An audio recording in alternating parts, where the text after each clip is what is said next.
ہم سرکار مدینہ صلی اللہ تعالیٰ علیہ وسلم کے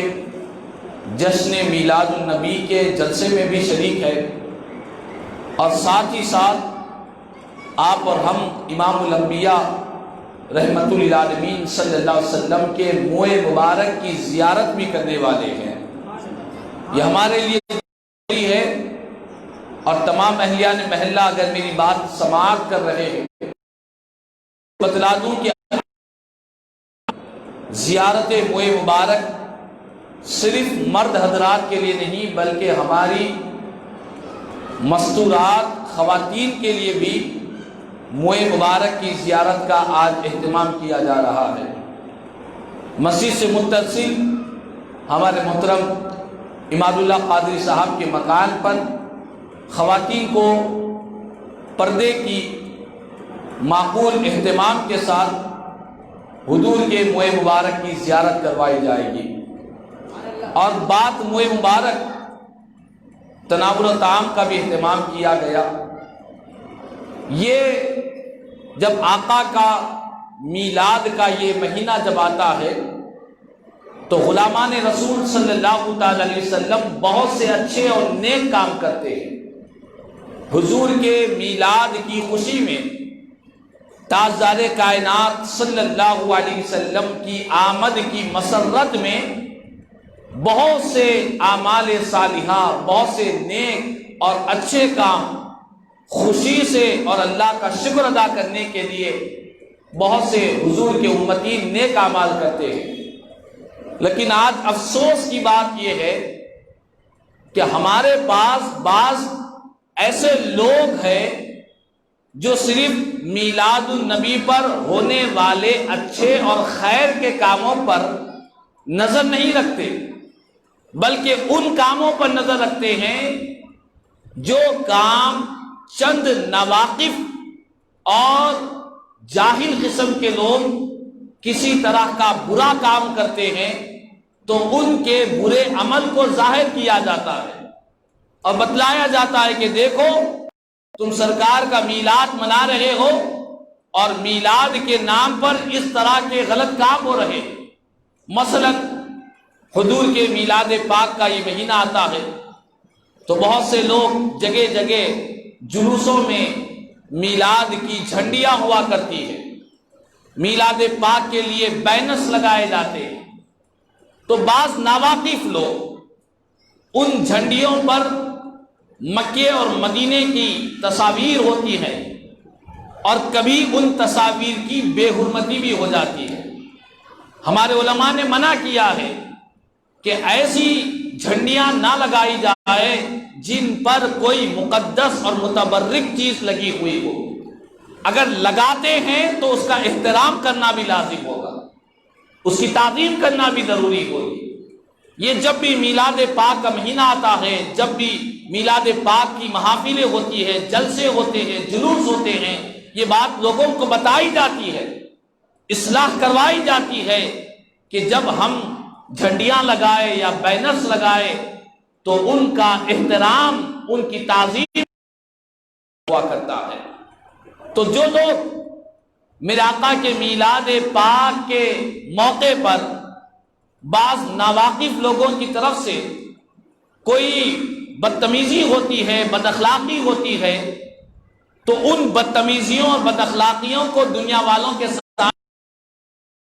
کو یہ نبی کا میلاد منایا جا رہا ہے، یہ کیسا میلاد ہے کہ اس میلاد کے اندر طرح طرح کی بے ادبیاں ہو رہی ہے۔ لیکن میں آپ کو بتلاؤں کہ ہاں ہمیں اس کی اصلاح کرنے کی بہت سخت ضرورت ہے کہ میلاد پاک کے حوالے سے کوئی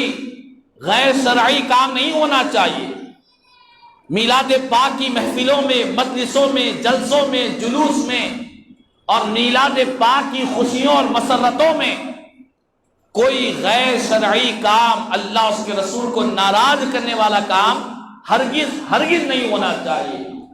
لیکن آپ کو بتلاؤں کہ یہ غیر شرعی کام کرنے والے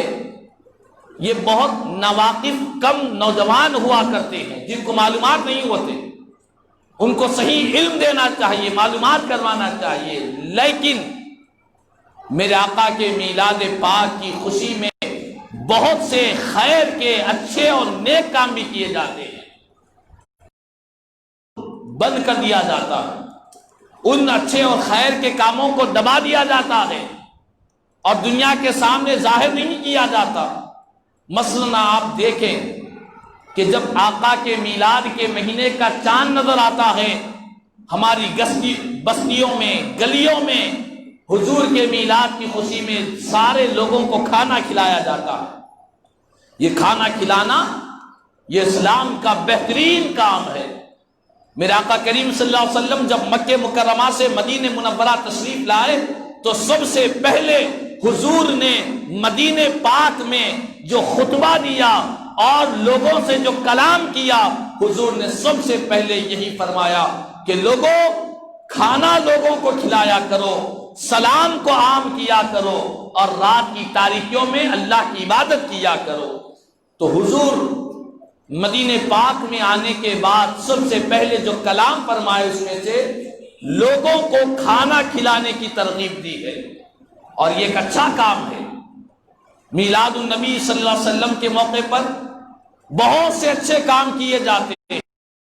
لوگوں کو کھانا کھلایا جاتا ہے۔ جگہ جگہ آج خوشیوں میں اور اضافہ کرتے ہوئے ذی شعور اپنے خون کا عطیہ بھی سرکار کی میلاد کی خوشی میں دیتے ہیں، خون کی فراہمی کرتے ہیں بلا لحاظ مذہب و ملت، اور ساری دنیا کو یہ پیغام دیتے ہیں کہ جو مومن ہوتا ہے، جو سرکار کا امتی ہوتا ہے، وہ خون لوگوں کا بہانے والا نہیں ہوتا بلکہ اپنا خون دے کر دوسروں کی زندگیوں کو بچانے والا ہوا کرتا ہے۔ جو سرکار کا امتی ہے وہ خون بہانے والا نہیں ہوتا، وہ خون دینے والا ہوتا ہے، وہ لوگوں کی زندگیوں کو چھیننے والا نہیں ہوتا، دوسروں کو زندگی دینے والا ہوا کرتا ہے۔ یہ پیغام دیا جاتا ہے سرکار کے میلاد پاک کی خوشیوں میں، مسرتوں میں، حضور کی میلاد پاک کی آمد میں اللہ کا شکر۔ بہت سے لوگ آج آپ اور ہم جانتے ہیں کہ سیلاب سے جو مقامات متاثر ہو چکے ہیں، بہت سے لوگوں کے گھر، ان کی قیمتی چیزیں بہہ چکی ہیں، گھر میں پہننے کے لیے لباس نہیں ہے، اوڑھنے کے لیے کوئی ان کے پاس گھر کے اندر کوئی چیز موجود نہیں ہے، گھروں میں پینے کے لیے کوئی گلاس تک موجود نہیں ہے۔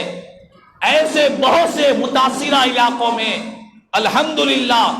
حیدرآباد دکن کی سرزمین پر سرکار کے عاشقوں نے، غلاموں نے، حضور کے میلاد منانے والوں نے ان متاثرہ علاقوں میں جا کر سرکار کے میلاد کی خوشی میں ان کے لیے کھانے پینے کا انتظام کیا، لباس کا انتظام کیا، یہاں تک کہ اخراجات کے لیے پیسوں کا بھی انتظام کیا ہے۔ یہ کوئی معمولی بات نہیں ہے۔ ان چیزوں کو بتلایا جائے کہ میلاد کی خوشی میں لوگ ایسے اچھے کام بھی کیے جا رہے تھے، لیکن بعض نادان لوگ، ناواقف لوگ حضور کے میلاد کی خوشی میں بعض لوگ کسی طرح کا کوئی غلط کام کرتے ہیں، اس کو ظاہر کرتے ہیں کہ دیکھو جھنڈیوں کو پیر لگا رہے ہیں، دیکھو میلاد کے نام پر ناچ گانا ہو رہا ہے، ڈی جے لگا کر ناچ رہے ہیں، دیکھو میلاد کے نام پر مرد عورت آپس میں اختلاط کے ساتھ جا رہے ہیں۔ اس طرح کی بعض وہ چیزیں جو غلط ہے، ہمارے علماء نے بھی منع کیا ہے، اگر کوئی کرتا ہے انہی چیز، لیکن یاد رکھ لے ہمارے بزرگوں نے فرمایا ہر اچھے کام کے اندر کچھ نہ کچھ غلط کام ہو بھی جاتا ہے۔ آپ مسجد کو آتے ہیں، اچھا کام ہے، لیکن مسجد میں آنے کے بعد بھی آپ کی چپل بھی چوری ہوتی ہے، آپ مسجد کو آتے ہیں آپ کی سائیکل بھی چوری ہوتی ہے، کئی لوگوں کی گاڑیاں مسجدوں کے باہر چوری ہوتی ہے، تو چھوڑ دیں گے؟ عاقل ہونا ہی چھوڑ دیں گے؟ ہرگز نہیں۔ چپل چوری کرنے والے کو اس کا بدلہ ملے گا، گاڑی سائیکل چوری کرنے والے کو اس کا بدلہ ملے گا۔ یہ تو مسجد ہے، لوگ حرم کو جاتے ہیں، حج کو جاتے ہیں، حالت طواف میں کئی لوگوں کی چیزیں غائب ہو جایا کرتی ہے، بعض حرم پاک کے اندر بھی چوریاں ہوا کرتی ہے، تو کیا اس کی وجہ سے حرم پاک کو جانا چھوڑ دیں گے؟ جو غلط ہے وہ غلط ہے، جو صحیح ہے وہ صحیح ہے۔ جو غلط کام ہوتا ہے، غلط کام کی وجہ سے اچھی چیز کو نہیں چھوڑا جاتا، لیکن جو لوگ سرکار کے میلاد پاک کے موقع پر کسی طرح کی کوئی غلطی ہو رہی ہے تو اس کو جو اجاگر کر رہے ہیں، ان کی مثال ایسی ہے کہ جو مکھی ہوتی ہے وہ ہمیشہ گندگی پر بیٹھا کرتی ہے۔ بہت سی اچھی چیزیں ہوا کرتی ہے لیکن مکھی کا کام گندگی پر بیٹھنا ہوتا ہے۔ تو ہمیں چاہیے کہ سرکار کے میلاد پاک کے موقع پر جہاں غریب بچے ان چیزوں پر بھی نظر رکھے۔ حضور کے میلاد پاک کی خوشی میں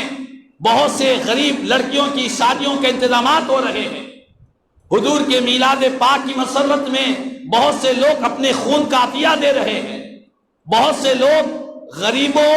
اور کمزوروں جو دواخانوں میں شریک ہیں ان کے پاس لے جا کر ان کی دوائیوں کے اخراجات کو اٹھا رہے ہیں، ان بیماروں کی مزاج پرسی کر رہے ہیں۔ یہ سرکار کے میلاد پاک کی خوشی میں بہت سے فلاحی کام بھی ہو رہے ہیں، بہت سی عبادتیں بھی ہو رہی ہے، بہت سی نیکیاں بھی ہو رہی ہے۔ ان نیکیوں پر نظر رکھا جائے۔ بعض ناواقف لوگ اگر کچھ غلط کرتے ہیں تو ہماری ذمہ داری بنتی ہے کہ ان کی اصلاح کی جائے، محبت سے سمجھایا جائے کہ آقا کا میلاد غیر شرعی کاموں سے ہرگز نہیں منایا جا سکتا۔ تو بہرحال یہ ہمارے لیے بڑی مسرت ہے، یہ ہمارے لیے بڑی خوش نصیبی ہے۔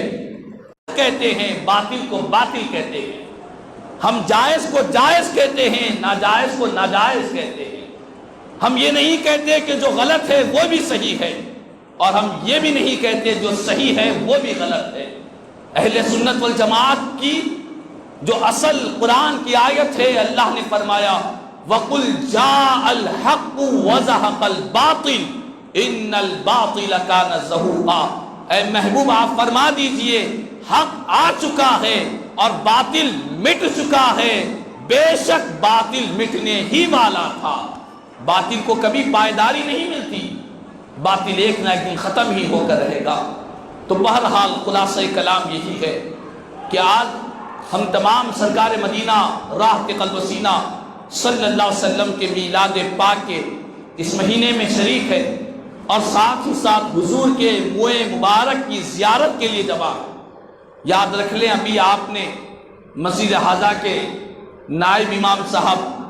سید امام الدین قادری ابو العلائی عرف رضوان صاحب سے آپ نے جو نعت پاک سنی ہے، اور اس نعت پاک میں بیان کیا گیا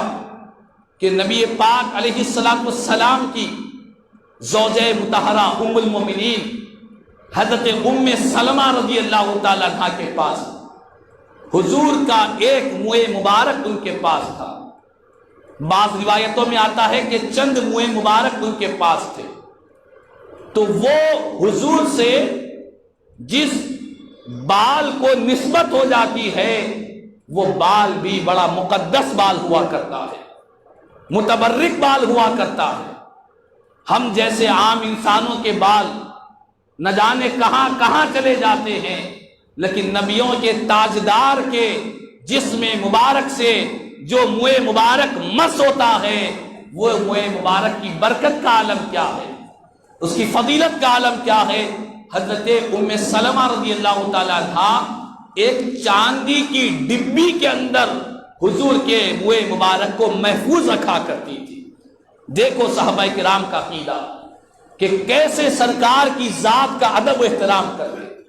نہ صرف حضور کی ذات، جس چیز کو سرکار سے نسبت ہو جاتی اس چیز کا بھی احترام کیا کرتے، اس چیز کی بھی تعظیم کیا کرتے۔ اور حضرت ام سلمہ رضی اللہ تعالیٰ عنہ چاندی کی ڈبی میں میرے آقا کے موئے مبارک کو محفوظ رکھتی، اور اس کا فائدہ کیا ہوتا؟ احادیث کریمہ میں آتا ہے کہ جب کبھی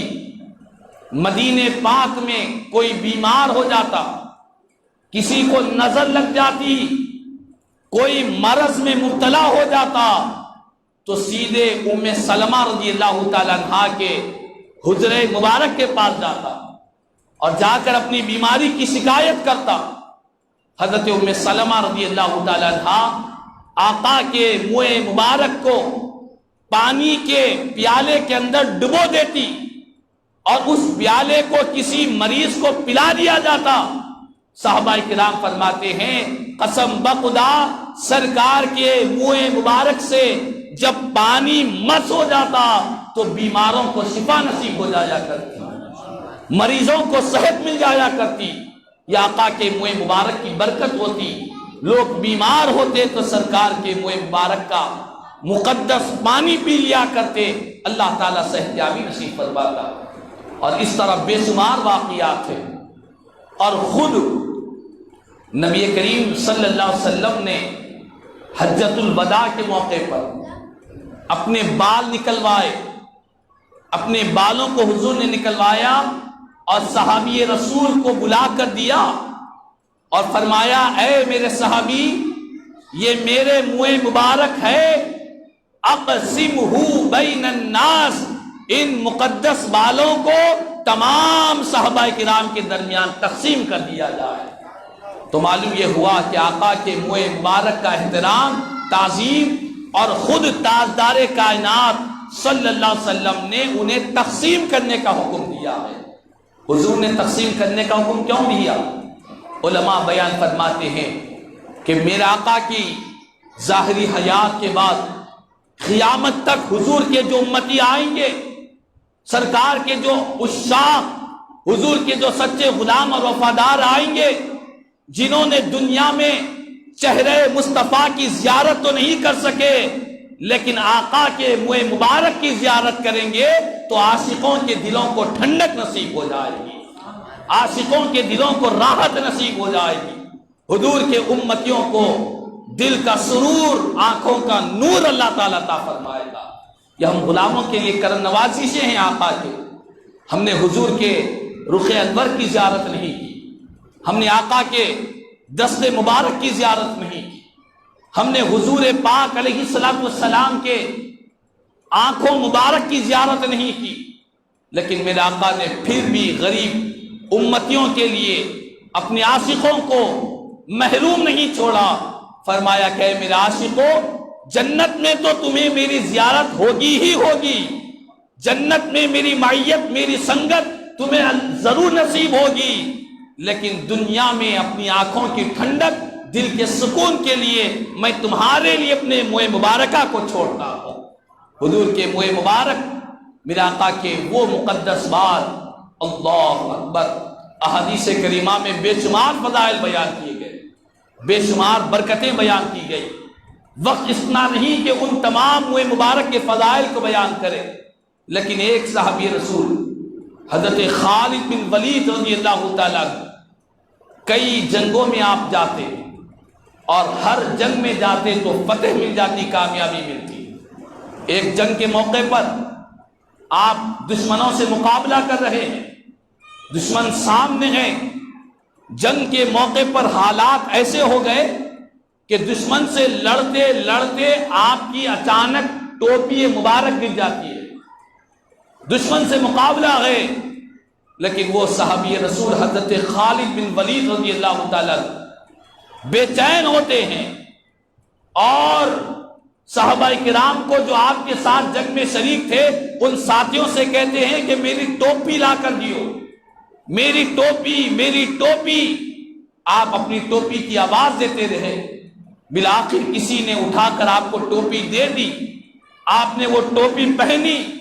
دشمنوں سے جنگ کی، اللہ نے کامیابی سے سرفراز فرمایا۔ جنگ ہونے کے بعد لوگوں نے پوچھا کہ اے صحابی رسول، آپ بڑے بہادر سپاہی مانے جاتے ہیں، اسلام کے مضبوط طاقتور مانے جاتے ہیں، لیکن آپ جنگ کے موقع پر ایک ٹوپی کی وجہ سے دشمن سے مقابلہ کم کر رہے ہیں، ٹوپی کی فکر زیادہ کر رہے ہیں۔ اگر خدا نخواستہ دشمن آپ کی ٹوپی کی فکر میں اور اپنی ٹوپی کو حاصل کرنے کے لیے جو جستجو ہے، اس حالت میں اگر دشمن آپ پر حملہ کرتا تو آپ کی جان ہلاک میں ہو جاتی۔ سنو، حضرت خالد رضی اللہ تعالی فرمایا کہ بات یہ ہے کہ میں جس جنگ میں جاتا ہوں اس جنگ میں کامیابی کا راز یہی ہے کہ میری اس ٹوپی میں تاجدار کائنات صلی اللہ تعالی وسلم کے منہ مبارک اس کے اندر موجود ہے۔ میں یہ ٹوپی پہنتا ہوں اور انہی منہ مبارک کی برکت سے جہاں جاتا ہوں اللہ تعالیٰ مجھے فتح عطا فرماتا ہے، جہاں جاتا ہوں کامیابی سے سرفراز ہو جاتا ہوں۔ تو معلوم یہ ہوا کہ صحابہ کرام رضوان اللہ تعالیٰ علیہ اجمعین منہ مبارک ان کے پاس دنیا اور دنیا کی ساری چیزوں سے بہتر ان کے پاس حضور کا ایک منہ مبارک تھا۔ دنیا کی ساری نعمتوں سے بہتر ان کے نزدیک سرکار کے منہ مبارک کی اہمیت تھی۔ اور اسی لیے بعض لوگ یہ کہتے ہیں کہ دیکھو اتنے کثیر منہ مبارک کہاں سے آ گئے؟ جب بھی یہ ماہ مبارک آتا ہے، ربیع الاول کا مہینہ آتا ہے، جگہ جگہ حضور کے منہ مبارک کی زیارت ہو رہی ہے۔ اتنے کثیر منہ مبارک کہاں سے آ گئے؟ اس کی کیا سند ہے؟ اس کی کیا حقیقت ہے؟ تو یاد رکھ لیں، اس کا بہت ہی پیارا جواب سیدی شیخ الاسلام عارف باللہ معارف دستگاہ حضرت سیدی الشاہ امام محمد انور اللہ فاروقی فضیلت جنگ حضور بانی جامع جامعہ علیہ رحمت و رضوان فرماتے ہیں کہ دیکھو حضور کے منہ مبارک اگر کسی مقام پر ہے، یہ اطلاع مل جائے تو ایک مومن کو چاہیے کہ کسی طرح کے شک و شبہ میں نہ پڑے، کسی طرح کے تذبذب میں نہ پڑے کہ واقعی سرکار کے منہ مبارک ہوں گے یا نہ ہوں گے۔ چونکہ کوئی مومن سرکار کے منہ مبارک کہے گا تو وہ جھوٹ تو حضور کے منہ مبارک کے تعلق سے ہرگز نہیں کہہ سکتا۔ اس کا ایمان اس بات کی ہرگز اجازت نہیں دے سکتا کہ وہ منہ مبارک سرکار کے نہ ہو، کسی اور کے ہو، اور دوسروں کو کہے کہ یہ سرکار کے منہ مبارک ہے۔ ایسا تو کوئی مومن کر نہیں سکتا۔ اگر خدا نہ خواستہ، صدہا مرتبہ خدا نہ خواستہ، اگر کوئی بدبخت سرکار کے منہ مبارک کا غلط استعمال کرتے ہوئے حضور کے بال نہیں ہیں پھر بھی وہ کہہ رہا ہے کہ سرکار کے منہ مبارک ہے، شیخ الاسلام فرماتے ہیں جب کہہ رہا ہے تو تم یقین کے ساتھ حضور کے منہ مبارک کا یقین رکھتے ہوئے اس کی زیارت کرو، اللہ تعالی سرکار کے منہ مبارک کا فیض ضرور عطا فرمائے گا۔ دیکھنے والے کی نیت کے مطابق، اس کی نیت، اس کی طلب کے مطابق اللہ تعالیٰ منہ مبارک کا فیض ضرور عطا فرمائے گا۔ ہاں کوئی کر رہا ہے، کوئی دھوکہ دے رہا ہے تو اس کا وبال اس کی جان پر ہوگا، اس کا وبال اس کی جان پر ہوگا۔ لیکن آقا کے منہ مبارک کے بارے میں شک و شبہ کبھی بھی نہیں کرنی چاہیے، یقین کر لینا چاہیے کہ یقیناً یہ میرے آقا کے منہ مبارک کی زیارت ہے، اس میں شک و شبہ کی کوئی گنجائش نہیں ہے۔ اس کی وجہ یہ ہے کہ حجۃ الوداع کے موقع پر میرے آقا کریم صلی اللہ علیہ وسلم نے اپنے سر مبارک سے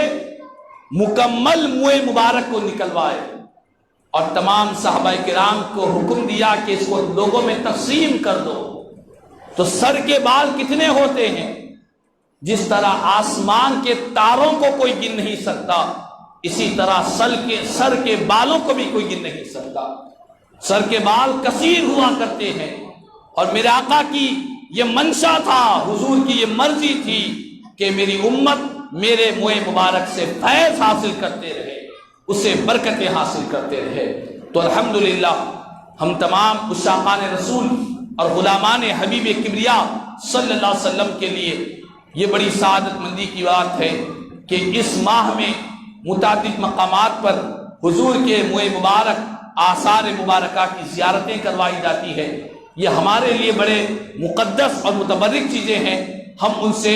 ضرور بضرور فیض حاصل کرنی چاہیے۔ اللہ تبارک و تعالیٰ سے دعا ہے کہ اللہ تبارک و تعالیٰ ہم تمام کو امام الانبیاء رحمۃ اللہ علیہ صلی اللہ علیہ وسلم کے منہ مبارک کی برکتیں، اس کی فضیلتیں، اس کی عنایتیں اللہ تعالیٰ ہم تمام کو نصیب فرمائے، سرکار کے منہ مبارک کا صدقہ نصیب فرمائے، اور مولا تعالیٰ جن لوگوں نے اس کا اہتمام کیا مولا تعالیٰ تو اپنے فضل و کرم سے ان تمام کو اور ہم تمام کو آقا کے منہ مبارک کی برکتوں سے مالا مال فرمائے، کہنے سننے سے زیادہ مجھے ہم تمام کو عمل کی توفیق عطا فرمائے۔ آمین ثم آمین۔ الحمدللہ رب العالمین۔ وما علینا الا البلاغ المبین۔